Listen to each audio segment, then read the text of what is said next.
YouTube, man? It's your boy, Jay Willie Silly, man, aka Mr. Take It Easy. And y'all can stay. I will be doing my Lakers reaction this stream, so you can stay. If you don't want to stay, that's on you, buddy. You know what I'm saying? But what's good, YouTube? It's your boy, Jay Willie Silly, man, aka Mr. Take It Easy. Before you end up like busy, make sure y'all follow my Twitch, man. Subscribe to my second channel. Everything you know about your boy Jay is in the description down below. Bro, I be hating that junk, bro. You know what I'm saying? That little green junk, my freaking green screen, bro. You act right, man. Golly, I be hating that junk. But anyways, man, we got 4 unsettling. Yeah, man, that's too bright. That's too bright in my eyes. Calm down, calm down, calm down, calm down. You know what I'm saying? But anyways, man, we got 4 unsettling true night shift horror stories. You feel me? Don't understand why people work night shifts. You know what I mean? People that work night shifts, you are very different. You know what I mean? I worked one night shift job. You know what I mean? One night shift. It wasn't really a night shift. It was until. And when I mean it was the worst job I've ever had in my life, it was called Halperin Steak and Seafood. You know, basically I went in there at 5 o'clock until. So if y'all don't know, until, like I said, y'all was in the field before I wasn't working. I was in the field. 15 jobs, chat. You know what I mean? 15 jobs, man. True story.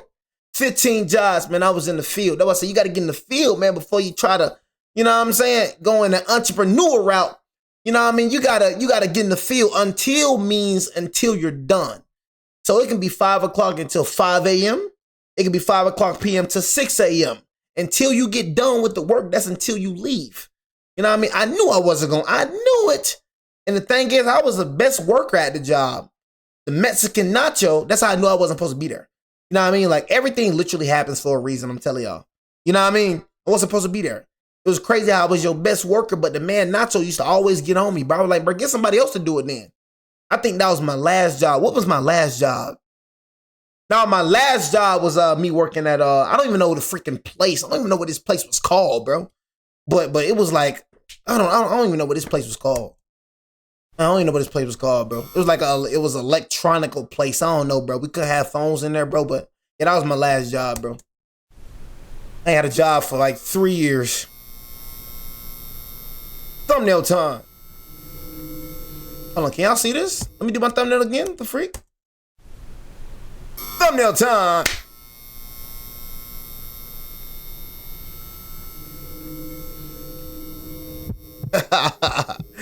I be killing myself, boy. Jay, you stupid, boy. You stupid. I was 21 when this happened. It was 2017, and at the time, I was working part-time at a gas station a few towns over from where I lived. It was one of those jobs I only planned to keep for a few months, just until I figured out what I wanted to do next. Yeah. The shifts were usually easy. A lot of ringing up snacks and cigarettes and stuff like that. Type of gas station you working on? The occasional person paying for gas and cash. During the day, it was annoying but normal. The nights were different. The nights dragged. The place felt too bright inside and too dark outside, and every customer felt a little stranger. That night, I was working the closing shift by myself, and I still think about it all the time. The store closed at midnight. Around 9 or 10 at night, the phone started ringing. I answered without thinking anything of it. The second I picked up, I heard this weird voice. It was low and drawn out, like someone trying to sound like a killer in a horror movie. It reminded me right away of Ghostface from Scream. It sounded really forced, like someone trying to do an impression, but yet it was still unsettling. The voice asked if I was all alone in the store. I just stayed quiet for a second, then said something sarcastic like, "Yeah, you got me," and then I hung up. I figured it was one of my friends messing with me. I texted the group chat and asked which one of them was calling the store pretending to be a serial killer. They all found it funny and acted confused at first. One of them asked what I was talking about, then another said he was at home. I assumed they were just lying because that would have been the obvious response if they wanted to keep the prank going. About 10 minutes later, the phone rang again. It was that same fake horror movie voice. This time they asked why I hung up. I once again sarcastically said, "All right, you got me." The voice let out this soft laugh that sounded weirdly real, not playful like I expected. He keep talking about, "All right, you got me," bro. I'm not gonna lie, bro. Y'all be killing me with that junk, bro. Y'all be killing me with that junk. "All right, you got me." You be wanting things not to be real so bad, boy. That junk be crazy. All right, you got me, dude. You got me, man. You got me. Whole time, this is a serial killer trying to bust your head open. You know what I'm saying? You got me, dude. You got me. Who is it? Whole time, he trying to bust your head open. Boy, I'm trying to kill you. You know what I'm saying? Thinking it's a joke. See, you don't play right now. You talking to me like that. Hello. What's your name? You know what I'm saying? Well, are you, mother? You know what I'm saying? I don't play around with people, bro. I don't play, bro. You know what I'm saying? Play around with me. I'm the wrong person to do a prank on. You try to prank me, gang, I'm gonna lie to you, bro. You gonna end up dead. I'm gonna keep it real with you. Like, just don't prank me, bro. I'm gonna keep it real with you. Don't prank me, cuz. You know what I'm saying? Like, you gonna end up real, like, you gonna end up dead, cuz. I don't be understanding, like, a lot of y'all be doing that pranks and jump, bro. Everybody ain't meant to be pranked, bro. It's a prank, it's a prank. Yeah, I ain't the person to prank on, bro. I'm gonna keep it real with you. I shouldn't. Oh, don't prank me, people who know where I am. I'm too paranoid to be pranked, bro. I don't trust people to be pranked, bro. I don't all that pranking junk. Don't prank me, cuz you gonna end up dead, I'm telling you. But for all the homies that's watching this, girl, do not prank me, cuz. Now I'm just gonna end up real bad for you, cuz, for real. I hung up again, but this time I felt a little off. It was probably still a joke, but there was something about how calm the person sounded that got me. I kept trying to shake it off. Customers were still coming in at that point, enough to keep me distracted. People getting gas, buying beer, and getting lottery tickets. But every time it slowed down, I found myself looking at the phone. It rang a third time around 10:40. I answered, and I immediately regretted it. The voice asked if the store always got this quiet that late. That got under my skin more than I want to admit. I said nothing and hung up. After that, I texted my friends again, this time more seriously. I said it was getting old and asked who was doing it. Again, they all denied it. I started messaging them one by one. It was the same thing. One was with his girlfriends, one sent me a picture from his basement, one was apparently at a friend's house almost half an hour away. At that point, I started getting annoyed instead of scared. I thought maybe they had someone else doing it, but the truth was, even though the caller never said my name, he was saying things that matched what was happening in the store. Watch how quiet it was. Around 11, the calls started coming closer together. I stopped answering after the fifth one. The phone would ring and I would stare at it and let it stop on its own. Then a minute or two later, it would ring again. That went on for maybe 15 minutes. I started checking the cameras more. There were a few around the outside of the building and a few inside. The store sat by itself off a road that got pretty dead at night. There was a small patch of woods behind one side of the building and an alley-like area where the dumpster was. The outside cameras weren't great. They had blind spots, and the picture at night was grainy. Still, I kept flipping through them, half expecting to catch one of my idiot friends crouched outside laughing. I didn't see anyone, though. Then I started hearing little sounds outside, which at first I told myself was nothing. For example, a tap somewhere. Then what sounded like a light scrape near the sidewall. Then a noise by the back that sounded like someone stepping on loose gravel. It got to a point where I couldn't dismiss it any longer. I texted the group chat again and told them to seriously stop. Bro, nobody is pranking you in the group chat, bro. Probably would have kicked you out my group chat, bro. Shut the freak up, bro. Nobody's pranking you, bro. I'm not gonna keep repeating myself to you, bro. You know what I'm saying? Nobody's pranking you in the group chat, bro. You that oblivious, bro, when it comes to life, bro. Hey, bro, ain't nobody pranking you, bro. You know what I'm saying? Keep talking about, bro, stop playing on me, bro. For real, bro. I'm getting annoyed, bro. Whole time, bro, they not stunting you, bro. You got one at his girlfriend house, other one, man, one getting cheeks. You know what I mean? The other one, bro, you feel me? Mind his own business. Ain't nobody worried about you, bro. You just cannot stand the fact, you know what I mean, that you're being haunted by a serial killer. Yeah, you're in this situation now. Now you need to find a reason to escape. You know what I mean? You're in this situation. This is real world, bro. This ain't no movie, bro. You're watching too many movies, bro. Too many TV series, bro. This is real life. You know what I mean? Like, just like, stop being so oblivious, bro, and just accept the situation that you in, bro. You know what I mean? And man up, bro, and do something about it. Folks ain't stunning you in that dang group chat, bro. Even sent hey, man, stop freaking doing it, man. Dude, I'm getting annoyed. I'm finna leave the group chat, man. You know what I mean? Tell me who you are right now or our friendship is done. Real friends do not do this to each other, man. You better get the freak on my phone with all that junk. I texted the group chat again and told them to seriously stop. Hey, man. I even sent a picture of the empty store and wrote that this wasn't funny anymore. They kept denying it. One of my friends actually called me from his normal number and I told him what was happening. He sounded genuinely confused and said he wasn't joking, nor was he involved in any joke. He told me to lock the door early if I had to. I didn't want to do that unless I really felt I needed to. All right, then that in, man. I thought I was making too much of it. At around 11:40, one last customer came in. Oh, that's that motherfucker, right? I That's that remember motherfucker. the exact sound of the door opening because it made me jump. I looked up and saw just a regular-looking guy at first, maybe late 20s or 30s. Nothing outwardly crazy about him. He wasn't dirty or dressed weird. He just had this blank expression.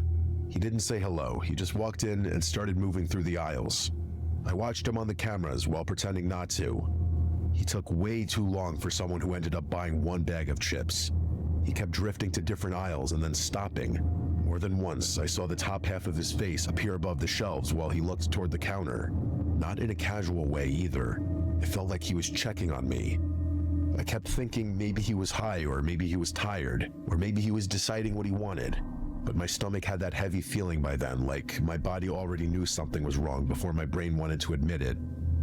He was in there for at least 8 or 9 minutes. Hey, 8 or 9 He came up minutes? to the counter with a bag of chips. He still didn't say a word, so I didn't either. I just took the chips and scanned them. When I looked down at the register, everything felt normal for 1 second. Then I looked up and caught him staring directly into my eyes. He held it for maybe 2 seconds. It doesn't sound long, but it was. There was no expression on his face when he did it. Then he looked down and paid. I handed him back the bag, and he turned and walked toward the door. I remember thinking maybe I was overreacting. Maybe he was just a weird guy. But right as he got to the door and pushed it halfway open, he stopped and turned his head back toward me without fully turning his body. His chin was slightly lowered, so his eyes had to look up at me. Then he smiled. I still don't know how to explain that smile without sounding dramatic. It looked like he knew exactly how creepy he looks, and he was doing it on purpose. It made every hair on my body stand up. Then he stepped outside, and instead of walking toward any of the pumps or toward a car, he walked around the side of the building. When he did it, he kept his eyes on me through the glass. He kept that smile too. I just stood there watching him until the angle cut him off. Then I rushed to the camera monitor and followed him there. I saw him round the building and head toward the side where the woods were. Then he disappeared into the blind spot behind the building. He didn't come back out. I waited maybe 10 seconds, then 20, then a minute. Hey, bro, I'm gonna keep it real with you, bro. No job that important. I quit. You know what I'm saying? I quit. You feel me? I quit, man. You know what I'm saying? Like, I don't care about no corporation. I don't care about money that much. I'm gonna keep it real with you. I don't give a dang if I got $10 in my bank account. I can get that right back. You know what I mean? That's one thing about money, bro. We can get it right back. You know what I'm saying? I don't know who this man is. I don't know who he going to get. I don't know what he a part of. None of, you know what I'm saying? Cool, man. You know what I'm saying? I quit. You know what I mean? I'm not finna try to be overly tough, overly macho. Like I said, man, one thing I got to realize, man, is y'all human beings. And that's why I think that's how I'm going to survive a long time, because I realize I am a human being. That's what I move this way. I move like I can get killed. I move like something can happen to me. I'm not one of them people that move around macho. That's why I be around white folks and black folks. I'm around diversity. I'm around the bougie areas. I know I can get robbed. I know something can happen to me. I am very aware. See, my job is not to out-tough you. I can outsmart you. I can kill you by just outsmarting you. I'm gonna keep it real with you, y'all. I'm a genius. Real talk, y'all. I'm gonna keep it real with y'all, bro. Like, I'm a freaking, like, my granddad, bro, my great-grandfather, bro, graduated high school when he was 14. He died before he died, but freaking, like, my dad was little. You know what I'm saying? My dad was, like, real little. He died when he was real. I wasn't even born. You know what I mean? But, bro, my granddad, bro, you know what I'm saying? My dad's dad was a freaking genius. He graduated high school at 14. 14 years old, chat. I feel like I got his brain like, y'all, I'm a freaking genius, bro. I'm gonna keep it real with y'all, bro. The way I think ain't freaking normal. You know what I mean? Like, I can outsmart you, bro, so bad. It don't make no dang sense. That's how I know when it comes to boxing, bro. I'm not trying to out-strengthen you when it comes to boxing. Like, that's why when I'm in the ring, I just beat everybody. Like, when I'm in, like, freaking whoever it was in the boxing gym, I just beat everybody because I'm out smarting you. My brain, I'm always thinking. Always a step ahead from somebody, but I'm always a step ahead. Real talk. You know what I mean? I found out my mama was talking to another dude. If y'all don't know, you know what I'm saying? My mom and dad's not together no more. Now, I found out my mama was talking to another dude by just putting two and two together. You know what I'm saying? She didn't tell me anything. I knew she was talking to another dude. You know why? Because I put two and two together. You know what I mean? I put two and two together. Reappeared. I'm a freaking genius, bro. For me to lock the door. That's why everybody, you can't be around me, bro. That's why everybody don't, you being around somebody like me will make you real uncomfortable. You know what I mean? I'm a person that stares in your eyes when I talk. You know what I'm saying? I'm a person that I'll make people feel real uncomfortable. It's not even on purpose. You know what I mean? I'm just a person that stares in your eyes when I talk. You just know I'm trying to size you up. I'm not going to say nothing, but you just will know. When you come around me, you just will know that I'm trying to just see how you truly are. You know what I mean? Outsmart somebody, y'all. Never try to You can kill somebody with your brain. You can get somebody killed with your brain. You can get somebody locked up with your brain. Try to outsmart these mother effers. Most of these mother effers ain't smart. That's why they dead. You trying to out-tough somebody, bro, you gonna die. But you outsmart them? That's why I said one of my favorite TV show characters is Michael Schofield. Y'all know who Michael Schofield is? Y'all don't know who Michael Schofield is. He's a man off Prison Break. Michael Schofield, smart than a mother effer. Michael Schofield wasn't the toughest. Michael Schofield wasn't the strongest. One thing about Michael Schofield, that was a smart mother effer right there.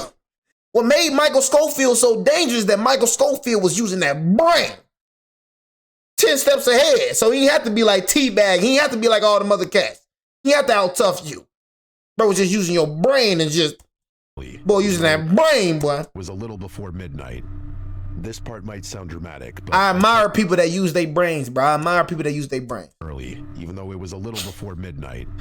This part might sound dramatic, but I texted my family and my friends and told them that there was a creepy guy outside and I wasn't joking anymore. I said if I stopped replying, that meant something probably happened to me because of him. I rushed through the closing stuff as fast as I could. I barely cleaned anything. I kept checking the cameras over and over, expecting to see him pop back out. Nothing. Midnight hit, and I decided I couldn't stay there any longer. Leave, bro. I grabbed my stuff, turned off what I needed to turn off, and went to the front door. I unlocked it and stepped out, and that moment of having to relock it was so tense I couldn't have done it quick enough. Once I did, I took off running to my car. It was parked off to the side of the building. I won't be surprised if your tire's flat. I got most of the way there, and just as I reached it and slowed for half a second, I heard fast footsteps. Not running, but worse somehow, like speed-walking steps slapping the pavement in front of the store. I turned and saw him. It was that guy. He had come from the front corner of the building and was moving toward me and my car fast. I yanked my car door open and threw myself inside. I locked the door and started the engine so fast I almost flooded it. The second the car started, I hit reverse and peeled out of that lot. I looked once in the mirror and saw him standing there in the lights watching me leave. The whole drive home, I was sending voice texts and regular texts to everyone saying I was right, that I knew he was going to come out of nowhere. None of that was a prank anymore. The next day, I texted my boss and told him exactly what happened. I quit. I said I wasn't doing overnights anymore. He looked at the footage later, and his response honestly made me even angrier. He Leave. got kind of defensive and said the guy looked like a regular customer to him. Leave. He said maybe I had just gotten spooked because of the phone calls and connected things that weren't connected. Okay. That pissed me off more than I can explain. I was the one there. I was the one getting the calls. Exactly. I was the one who saw that guy disappear around the building and come speed walking at me out of nowhere when I left. Exactly. I didn't care if the footage didn't fully capture how it felt because I knew what happened. I quit right after that. Frick you I talking didn't about? even argue much. I just told him if he thought that was normal, he could work the closing shift himself. I ended that job with attitude, and I was proud of it. Sure. Even now, many years later, I still think the caller and that guy who came in were the same person, even if I can't prove it. Say, bro, you gotta understand, but people don't really be caring about you for real, bro. All he care about is himself. He don't care about you. F you and F that job. You know what I'm saying? Well, I'm telling you, boy, I used to be, I remember, boy, I ain't play, bro. I was just one of them cats, bro. I ain't want to work anyways. Give me a reason. Give me a reason, bro. Give me a reason to quit a job. I don't care, bro. I never liked working for people, ever, bro. I never liked being told what to do, ever. I just knew working for me. I did what the freak I wanted to do when I had a job. I was one of them motherfuckers. I did what I wanted to do. I don't give a dang if you was a manager. I don't give a dang who you was. I remember, I remember where we was at. I was at my last job, bro. Whole bunch of freaking, I guess, top ranked people came in. Everybody started acting weird, bro. I was looking like everybody just started acting weird. Cause I'm standing there not doing a dang thing. Like, bro, I ain't got no work, bro. I don't give a dang. What you gonna do? Fire me? I want to work here anyway. the freak. You know what I'm saying? What you gonna do? Fire me, gang? I don't give a dang. That's the worst you gonna do. Mother acting like they gonna get killed or something. They don't do this work. You're fired. Okay. Walk out the door. Whoop did it. Give a dang who you was, a manager? I cussed out a manager. I did all that, but back then, but My name is Cadence. give a dang who you was. I work the closing shift at a small dive bar in the quieter part of my town. The place is right off the highway, but the parking lot also has a back entrance that's available to the general town. It's nothing fancy, just a dimly lit spot where the regulars know each other by name, and the jukebox has been playing the same rotation of classic rock for years. Most of our customers are locals, truckers passing through, and the occasional lost tourist looking for a stiff drink. I like it though. The routine is predictable, the tips are surprisingly decent, and I've learned how to handle the usual bar crowd. The talkers, the flirters, the quiet drinkers, and the ones who just want to be left alone. Weekends are obviously a lot more hectic, but the thing about working during the week is that I'm expected to work my night shifts alone. I don't even get a bar back to pop in now and again. Yeah, it's obviously easier work and slower during the week, but I miss the company of my coworkers. I tend to be pretty vigilant during my shifts because we do get the occasional bar fight considering the kinds of crowds we attract. That's why I clocked the guy immediately. It was sometime after 1 in the morning on a Tuesday when he walked in. If I had to guess, I'd say he was in his late 40s, but he was extremely clean cut and well groomed. Not the kind of look you'd expect from a guy his age in an area like this. He was wearing a black turtleneck underneath a black trench coat. Definitely well dressed, but casual about it. I'm telling you, bro. Them well dressed ones, bro. You know what I'm saying? The well dressed ones, man. Well dressed ones. You know what I mean? Those be the most dangerous ones right there. Them well dressed ones, the one that put together. You know what I'm saying? Those be the most dangerous ones. I'm telling you, bro. Beneath a black trench coat. Definitely well dressed, but casual about it. I'm not sure how to explain it, but he had this aura of sophistication about him that makes you think of money. Real money. Not the loud look at me kind. He glanced around slowly before walking swiftly over to the bar and taking a seat. I also remember him having oddly good posture, but that's neither here nor there.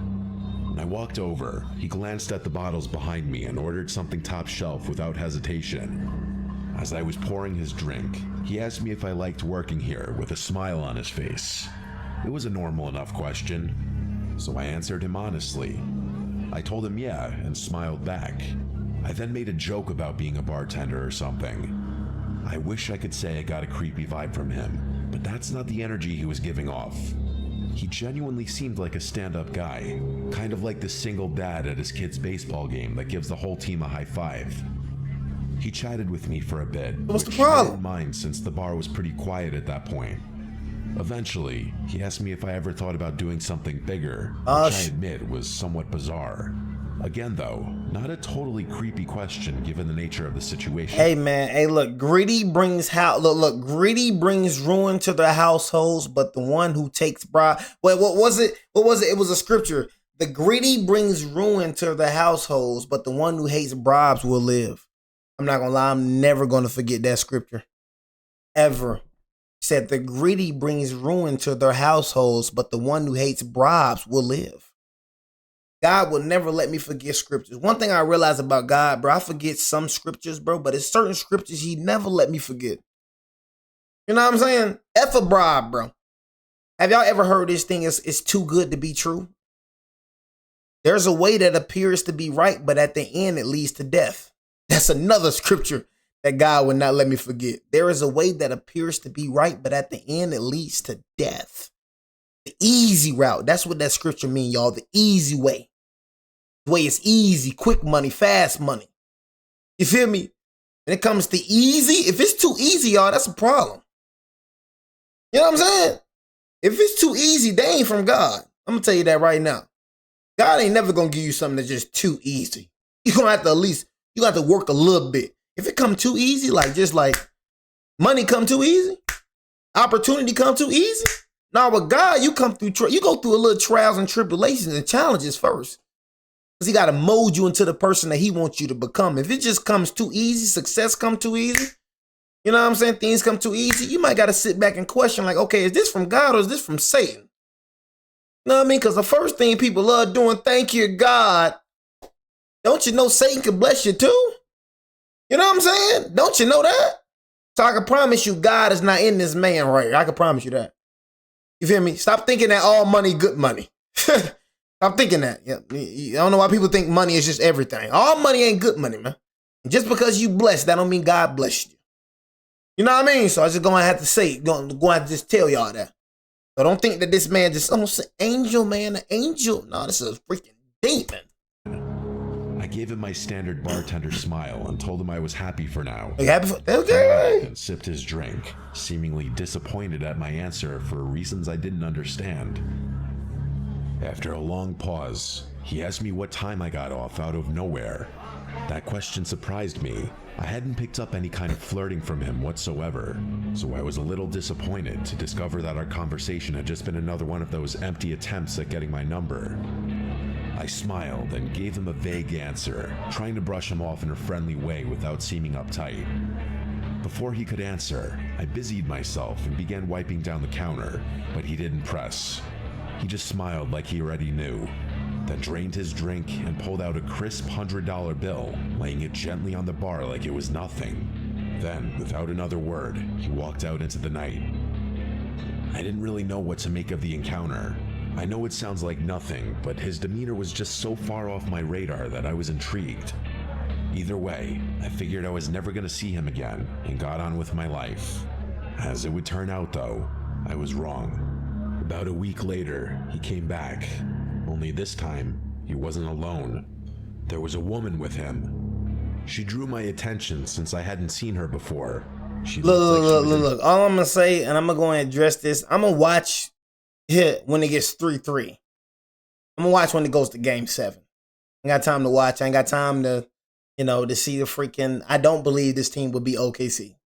So if it goes to game 7, then that's when I'll watch. I'm done watching. I watch straight switch at the booties, switch at the booties, switch at the booties. I'm tired of watching switches. Maybe that's a good luck charm. You know what I'm saying? Maybe it's a good luck charm for me not to watch. How about that? You see they actually winning when I ain't watching, right? Maybe that's a good luck charm, but I'm tired of seeing switch the booties, switch the booties, switch the booties. Her mid-30s and was dressed in a way that didn't quite match her age. Trendy, but if it's over, it's over. Like someone trying a little too hard to blend in with a younger crowd. I watched her closely as the two of them approached the bar.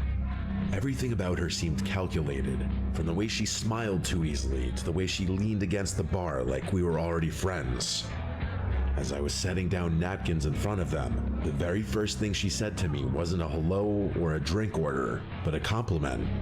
She put on this overly joyful smile and said, "You're so pretty." Her fingers brushed against my arm as she said it, lingering just a second longer than normal. I laughed and thanked her, but I could instantly tell that something was off about this woman. The man didn't speak, which I thought was also a little strange given that he had been so talkative last time. They ordered drinks and poured them, and that's when questions came flooding in. The woman asked me how long I'd been working here, along with how old I was, and a bunch of other small talk questions like that. Hey man, this some type of human trafficking junk or something like, you know what I'm saying? Seems like some type of human trafficking junk going on, you know what I'm saying? That's all I'm saying. Same man come in with a woman now. Now he got a woman because you know why? He trying to, he trying to, rile you up. A lot of y'all, you feel me, when it come to a woman with a woman, y'all kind of get, lesser defensive. You know what I mean? So that's all he trying to do. Bring a woman in. You know what I mean? Bring a woman in to just kind of lower your guard a little bit. Answered in short, polite sentences. There's some human trafficking going on, though. I got the sense that this wasn't small talk. She was studying me. At one point... Hey, bro, you smart, girl. You smart. You probably one of the smartest You probably one of the smartest human beings I've reacted to. You sound like you got a lot of common sense. Usually when I react to people on Mr. Nightmare, and these are true stories, by the way. Let y'all know that. You know what I mean? He's telling a story that happened to real people, real stories. Just let y'all know. Usually when I react to people on Mr. Nightmare, they're dumb. You know what I mean? Maybe he's this. Maybe she did this. Maybe I was tripping. Maybe this. You know what I mean? Just like the dude last time. Maybe it was my group chat. Dude, stop doing that, dude. I know it's y'all, man. You know what I mean? Maybe. You coming at it with you not oblivious to this. You own it. She looked over at the man, and it seemed like they were communicating despite not speaking. She looked back at me and told me that she ran an exclusive event club. She leaned in a bit as she said it, lowering her voice as if to prevent her being overheard by another patron. She told me that she's always looking for young, fun people for private parties, and that I'd make a killing, 10 grand for a weekend. Here we go abroad. I let out a small, forced laugh and told her it sounded too good to be true. She insisted that it was real and told me that a bunch of girls like me worked for them. Her smile never faltered at any moment, which was starting to creep me out. She steered the conversation back to the job, circling around the same words. Fun, safe, exclusive. Then, casually, she said, "You should step outside for a second. There's someone who can explain it better." My pulse kicked up. I wasn't playing around at that point. I didn't even bother pretending like I wasn't creeped out. "I'm good," I said in a firm voice. No smile on my face this time. Just then, a group of customers walked in, laughing and talking loudly. The woman's expression changed in an instant, her friendly mask slipping just slightly before she turned to the man beside her. Without another word, they left. I'd be lying if I said I wasn't unsettled after that. Those random people had just propositioned me for God knows what. I told my coworkers and my boss about the situation, and we all agreed to keep an eye out should those people return. My boss assured me that he was always a 15-minute drive away should I need him, and the bar's security cameras were typically enough to deter any misbehavior. There wasn't really much I could do beyond that. It's not like those people had done anything illegal. I tried to push it out of my head, but a few nights later, after closing, I saw the car. It was parked across the street, engine off, just sitting there. I tried to tell myself it was nothing, but the feeling of being watched crawled over my skin like static. As I walked to my car, I kept my head down, my keys clutched tight in my hand. When I pulled out of the lot, I checked my mirrors. The car followed. It stayed back just enough to avoid suspicion, but every turn I made, it was still there. I took a random turn onto a side street, and it followed. Another, still there. I started freaking out internally. I knew it was them. I forced myself to stay calm, to think.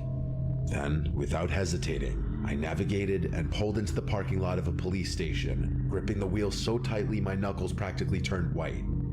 The second I pulled in, the car sped off. Nothing happened after that for a while. Better check for an air tag. It wasn't over. It turned out I was right. Hey, cuz, just go ahead and just quit for me, bro. Know what I mean? Just go ahead and just quit for me, all right? You know what I'm saying? Realize you love the bar, but check for an air tag. Now they know how your car look. You know what I'm saying? Check for an air tag, bro. Check for a tracker. Put an air tag under your car, bro, tracking you. You know what I mean? Tracking you to your house. Weekday shift. Barely anyone coming in. By midnight, I was wiping down the counter, half thinking about closing early, when the door creaked open. It was the woman. I immediately sent my boss a text as inconspicuously as I possibly could. I looked back up, and the woman was staring at me with that same artificial smile. She walked slowly to the bar and sat down with her hands folded neatly. I was debating just telling her to leave when she said, "Thought I'd come check on you." My stomach started twisting, but I did my best to hide it. I told her we were about to close and that she had to leave. But she made this pouty face and asked for just one old-fashioned. I thought about denying her, but I figured pouring the drink would stall her long enough for my boss to arrive. So I turned around and got started, trying to keep my cool. And then I heard it. The soft, unmistakable click of the front door shutting. I whipped around. The woman was gone. I felt this awful pit in my stomach as I stepped toward the entrance. Through the glass, I saw it. A black van idling just outside. Without thinking, I locked the door as quickly as I could. But then, metal rattling from the back door. Someone was trying to get in. I didn't think. I grabbed the heaviest thing I could, a metal shaker, and clutched it like a weapon as I dialed 911 with my other hand. There was no way the police would get there in time, so I thought about making a run for it out the front door, but I didn't for whatever reason. I was bracing myself for a fight when I saw headlights pulling into the lot. It was my boss. The sounds on the back door suddenly stopped, and a few seconds later, the van pulled out of the lot with a screech. I embraced my boss and told him what had happened, and he said he had gotten the license plate of the van as it was leaving. When the cops arrived, my boss reviewed the security footage with them. It was worse than I had imagined. Just before the woman left, the cameras had captured two masked figures crouching near the front door, waiting. There was another person in the back who was banging on the door with his fist, clearly trying to flush me out to the front. It was downright horrifying. Hey. To make matters worse, the plate number my boss had caught turned out to be unregistered. It's been quite a while since this incident, but no progress has been made. The only good news to come out of the whole thing is that my boss doesn't make me work alone anymore. Despite that, I'm still extremely uneasy anytime I'm scheduled for a night shift. I still question how they knew I'd be working alone. It doesn't make any sense. Even now, I often think about what would have happened had I given in to fear and run out the front door. Human trafficking, man. Human trafficking. Human trafficking. I used to work the night shift at a gas station / convenience store off a quiet stretch of highway. I say used to because after what happened to me a few months ago, I won't work a night shift again. It's a small station, the kind that barely gets any business once it gets late. Most of my shift was spent restocking shelves, wiping down counters, and occasionally ringing up a trucker or traveler passing through. I remember the whole thing vividly. It was just past 2:30 in the morning. By then, 2:30 in the morning, truckers had bro? mostly dried up. Dang! Left with basically nothing to do. I scrolled mindlessly on my phone, trying to kill some time. At one point, I stepped outside for some air, rubbing my hands together against the cold.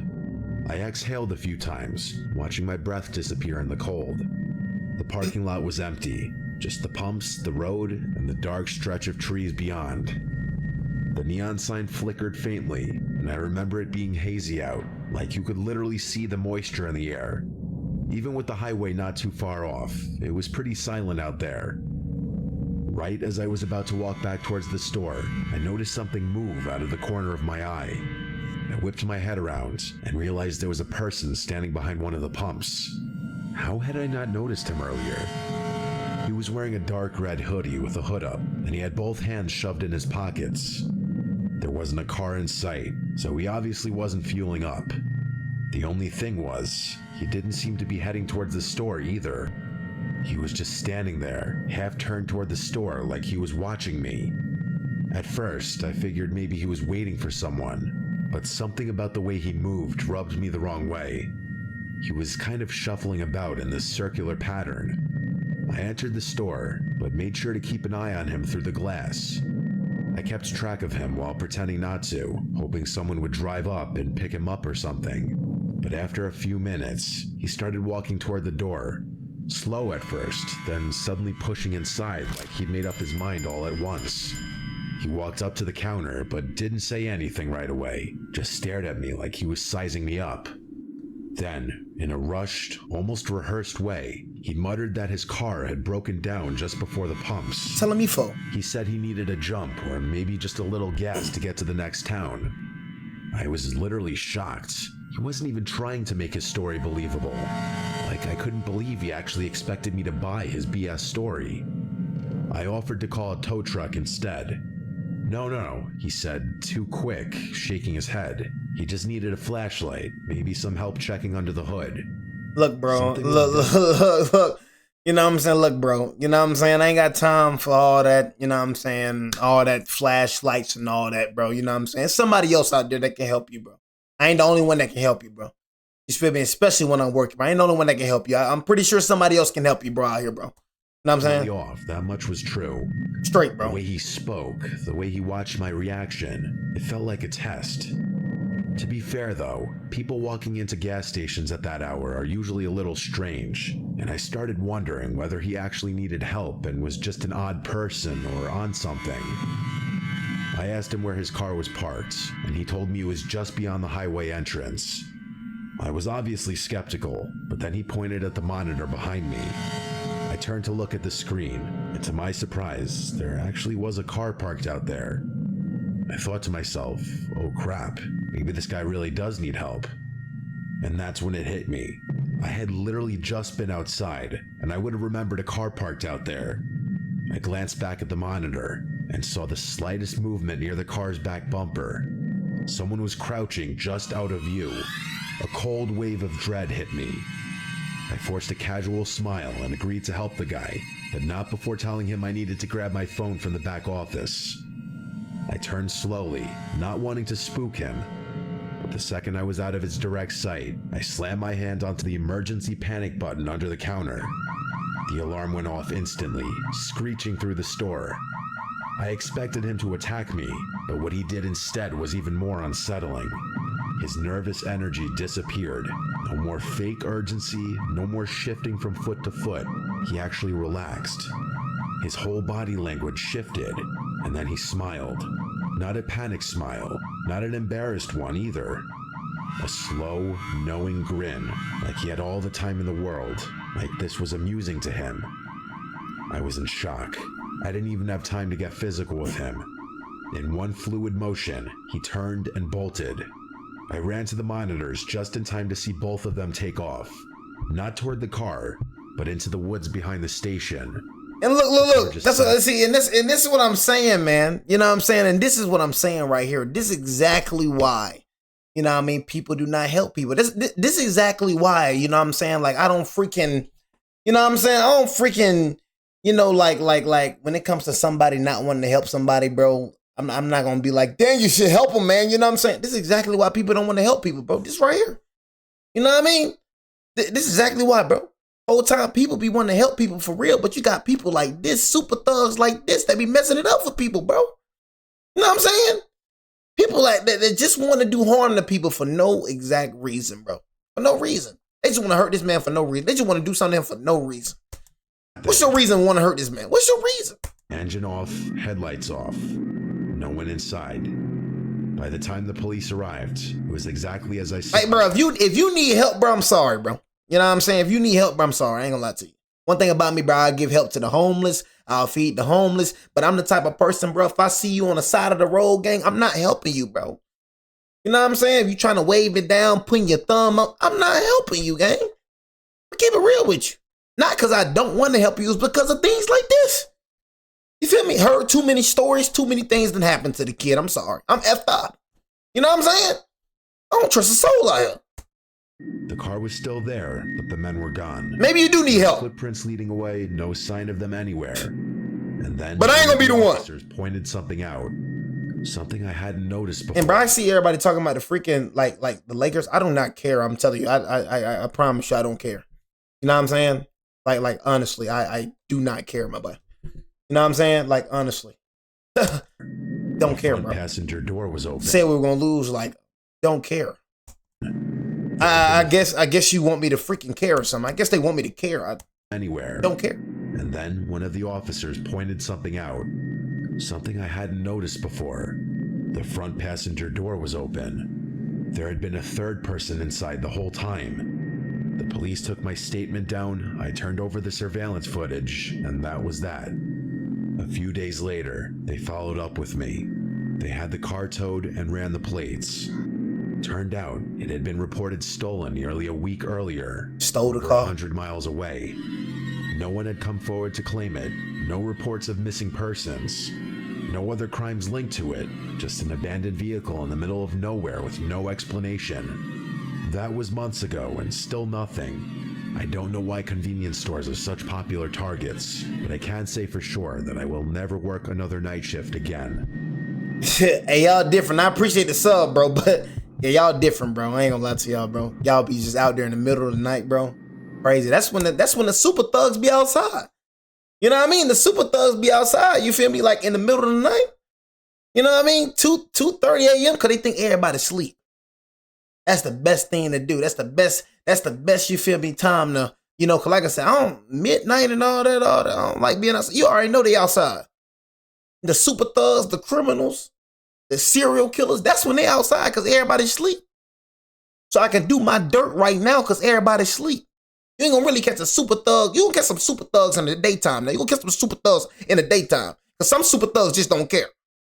You know what I mean? But most super thugs, serial killers and all them motherfuckers, oh, they out in like 1:30 a.m. They out right now. You know what I'm saying? Right now as I speak, the super thugs is coming outside. You know what I mean? Right now as I speak. This happened a couple weeks ago.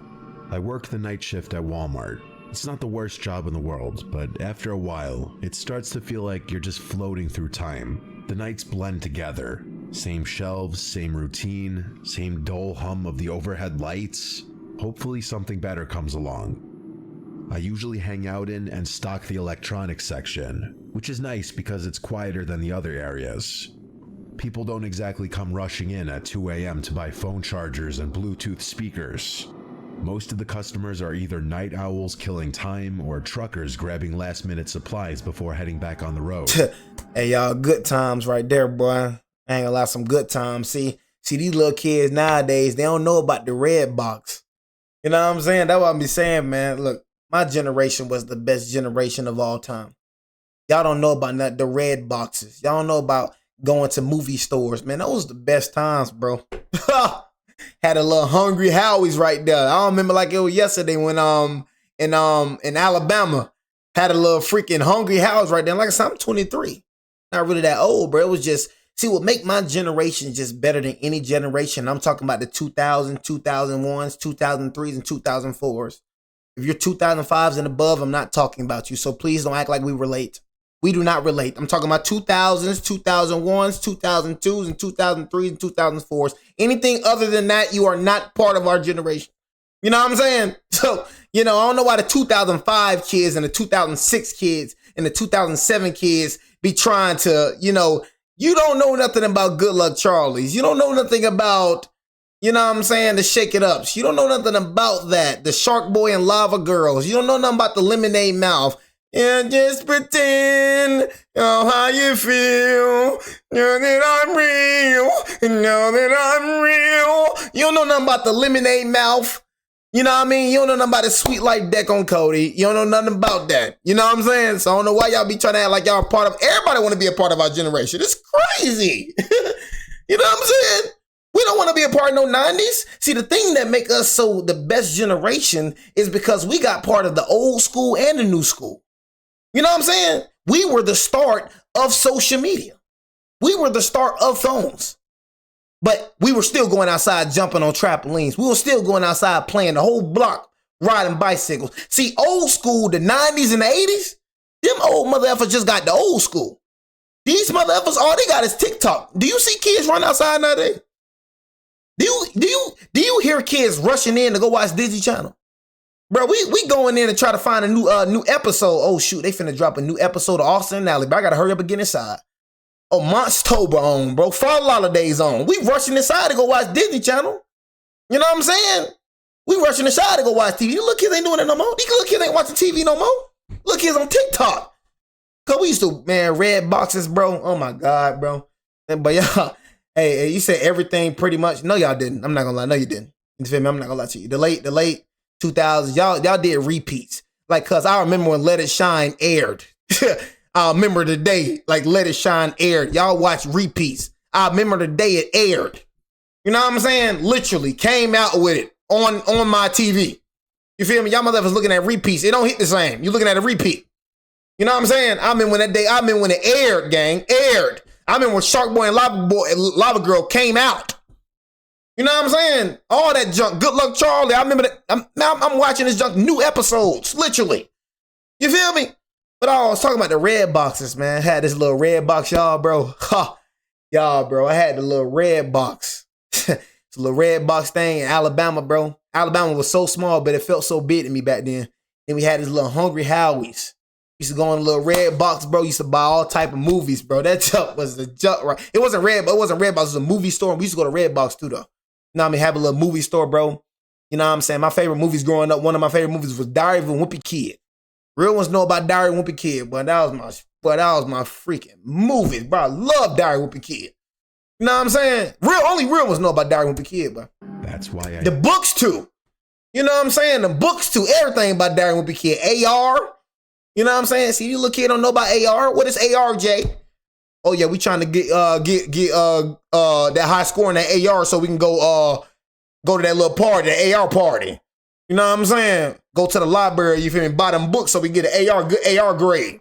You know what I'm saying? Little kids don't know nothing about that. Noticed him. Little kids don't know nothing about that, bro. Just another guy. Lame generation we in now. Probably waiting for someone. But after a few minutes, I realized he wasn't shopping. He wasn't even pretending to. He just kept appearing. Every time I glanced up, he was lingering nearby, hovering in the next aisle over, or standing a little too still by the clearance section. He wasn't looking at anything. He was just standing there, watching me.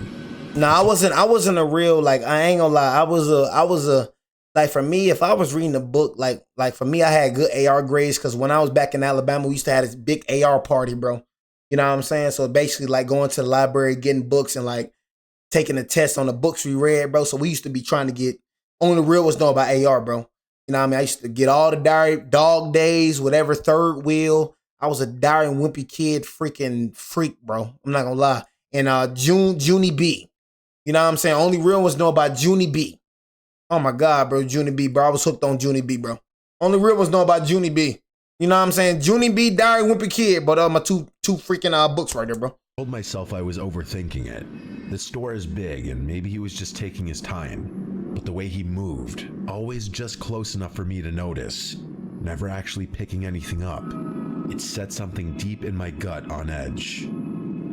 I was waiting for him to just get on with it and ask for my number, but he never approached me. It was like he wanted me to see him, which didn't make any sense to me. I went to radio someone about it, but realized that the batteries in my radio must have been dead because it wasn't working. To the battery. I started debating whether I should go find a manager when I felt a hand wrap around my arm. What? I nearly jumped out of my skin, but before I could react, a woman's voice rang out loud, friendly, overly familiar. She exclaimed, "There you are," before going on a little spiel about how she had been looking all over for me. I turned, completely thrown off, and saw a woman I had never seen before in my life. She was smiling, her grip firm on my arm, like we were old friends reuniting. And bro, get the freak off me, bro. You know what I'm saying? Don't freaking touch me, gang. You know what I'm saying? Freak on with you, boy. Hey, bro, first thing you never do is touch me, bro. That's the first thing you never do. I don't like being touched by people. I'm gonna keep it real with you. Don't touch me. You know what I mean? Like, for real, don't touch me, bro. I'm gonna lie to you, bro. You know what I'm saying? Freak what you doing grabbing her arm, bro. You smiling like, there you are. I've been looking for you. Shout out, I don't know you. Get the freak on my arm, bro. You know what I'm saying? Don't touch me. Like I said, bro, I ain't got that much self-control. Don't touch me, bro. Before I could say anything, word up, she leaned in and whispered, her tone dropping to something low and urgent. "That guy's been recording you. Follow me." My stomach dropped.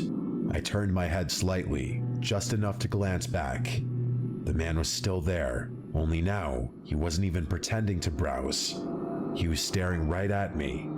A cold wave of fear crept over me. I let her pull me. I didn't even question it. The way she grabbed my arm, the way she spoke so loud and casually, like we were two old friends reuniting, I clung to it. I was beyond grateful that someone had realized what was going on and put herself in an uncomfortable position just to help me. Nah. I think I remember this story. Hold on, this is a re-upload. Nah, he said, see, JB trying to help. Hold on, what you mean trying to help? Nah, she ain't trying to help. That woman in on it. You know what I'm saying? I remember this dang story. I'm telling you. Hey, I don't remember the other story, but I remember this dang story. All right, this is a re-upload right here. That woman in on it. I'm telling you, I ain't tripping. I'm tripping. Nah, that woman in on it, bro. You know what I'm saying? I remember this dang story. You feel me? Hey, that woman in on it, bro. She kept up the act as we walked, rambling about something. I know I ain't tripping, bro. A trip she had taken, maybe an inside joke we supposedly shared. I barely processed the words. My thoughts were stuck on him. Had he really been recording me? That was creepy as hell. I wanted to know if he was still following us, but I couldn't muster the courage to turn around just yet. The woman steered me through the aisles, moving fast. See what I'm saying? I barely noticed where we were going, only that we were going, that the distance between me and that man was growing. In all honesty, I was kind of expecting her to quit the pretending to know me at some point. Exactly. I kept it up. A freak? At one point, it was getting a little uncomfortable, so I glanced behind me, and to my relief, that man was no longer following. See? The woman kept pulling me forward, though. I told her that we were good now and that we should probably go find my manager, but she just squeezed my arm tighter, telling me that he was lurking somewhere. I told you. I thought to myself, so what? What's he gonna do in a store full of employees? I was obviously worried at first because no one was around. She's a but creep. now that I wasn't alone, I started realizing that there wasn't much of a point in being scared anymore. I told her this, but she continued moving. I told her I was serious and planted my feet, twisting my arm slightly to loosen her grip. You can let go now, I said, but she didn't. She smiled at me, but something in it was off. Come on, just a little further, she said, basically tugging me at that point. I glanced around. The store was basically dead. We had moved past the registers, past the self-checkout, Told past the y'all. aisles that saw the most foot traffic. Knew I wasn't tripping. I knew I wasn't tripping, y'all. Knew I wasn't tripping. Said, no, it was something with that lady. You see what I'm saying? Help. You see what I'm saying? Can't help mother effers nowadays, man. I'm telling you, man. You can't help mother effers nowadays because this little creep, you know what I'm saying? This creepy old lady acting like she helping them. You know what I'm helping her, but the whole time this creepy old lady is in with it. She in with it. The warehouse section loomed ahead, dimly lit and nearly empty. Beyond that was the side exit, the one without cameras, the one employees used for loading shipments. That's when it dawned on me. She was leading me straight to the exit. I didn't think. I screamed for help as I yanked my arm free of her grasp with all my might. She lost her grip just enough for me to pull free. I didn't waste another second. I turned and ran toward the front of the store. Knew I wasn't tripping. As I fled, she yelled out something behind me. She yelled for me to come back, followed by my name, which I hadn't given her. I kept running until I saw one of my coworkers who was running toward me, most likely reacting to my screaming. I told him to call security, which he promptly did. That woman was long gone, though. By the time I told my story to the security guards, that woman and that man were nowhere in sight.